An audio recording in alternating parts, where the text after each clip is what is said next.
Fall just got a whole lot sweeter, and it's because of these decadent cinnamon rolls. Walk with me. I don't know about you, but when I say I need something sweet, I'm not talking about a Jolly Rancher or a chocolate bar. I need a piece of something. I need a slice of something. Something that requires a spoon or a fork. And these cinnamon rolls are going to satisfy every sweet tooth you could possibly have. What you just saw me do was bloom yeast and warm milk, and now we're measuring out 280 grams of flour. You know, flour is cool, but no matter what, it gets everywhere and it's very annoying. Something you should know about me is I'm kind of addicted to sugar. I absolutely love sweets. I have made it a point to have a healthier diet so that I can stuff my face with sweets and not feel bad about it. And half a teaspoon of salt. Before you take your whisk and start mixing this together, I gotta show you my secret weapon. That secret weapon is a homemade pumpkin spice mix.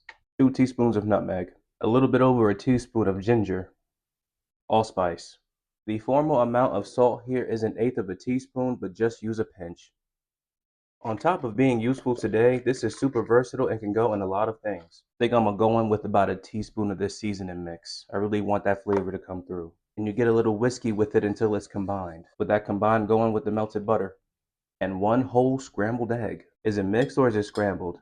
Does it become scrambled once it's in the pan? I don't know. This too gets mixed into the flour. And now our very frothy yeast mixture goes in as well. I don't think I need to tell you what to do now, right?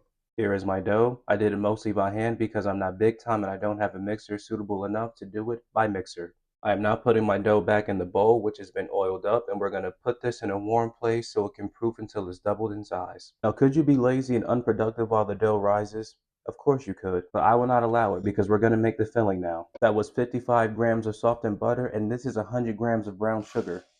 And guess who's making a return? The pumpkin spice mix. About 2 teaspoons right now. What I lack in a stand mixer, I have in a hand mixer. Mix this until it's all combined. There it is. There it go. Set this aside until we're ready to put it on the dough. We're not done yet because now we make the cream cheese frosting. Want to take a wild guess as to what I just added to the bowl? This is 38 more grams of butter. I don't recommend this recipe if you're in a calorie deficit. I'll just say that. More of that really good powdery stuff. This is 120 grams of powdered sugar. To be honest, you should sift it so that it's not lumpy, but I couldn't be bothered. It'll be okay. This is a teaspoon of solidified honey.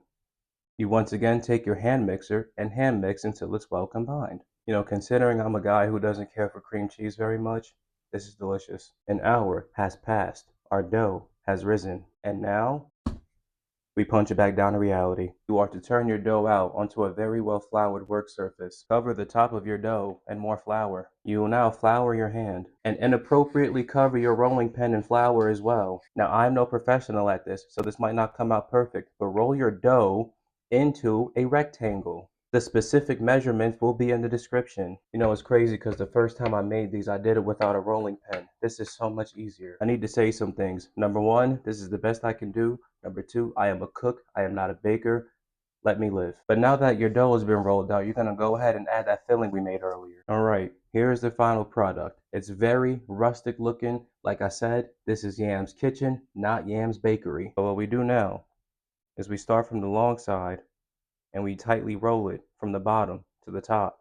What I'm going to do now is I'm going to cut the very ends off of this so that it looks more pretty. And what you do from here is cut this log into even pieces. Dare I say this doesn't look half bad. Now, I'm not entirely sure why I grabbed such a big baking tray, but it is what it is. I have lined it with parchment paper. I have put my baby cinnamon rolls on top of the parchment paper. I'm going to cover these and I'm going to let them rest once again for about 30 minutes. Gonna be honest with you here, I'm pretty happy with how they look. But one last thing they get before they go in the oven is a little bit of heavy cream. Apparently this helps make them more soft and ooey gooey. I guess we'll find out. These go in a preheated oven set to 375 degrees for about 20 minutes.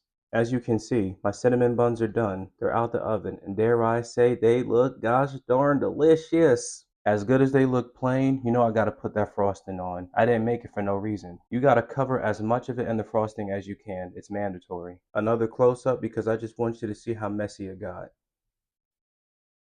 Now, just in case you weren't sold on how it looked on the outside, I cut it in half. I ate the other half, and now you can see the inside. Tell me this doesn't look phenomenal.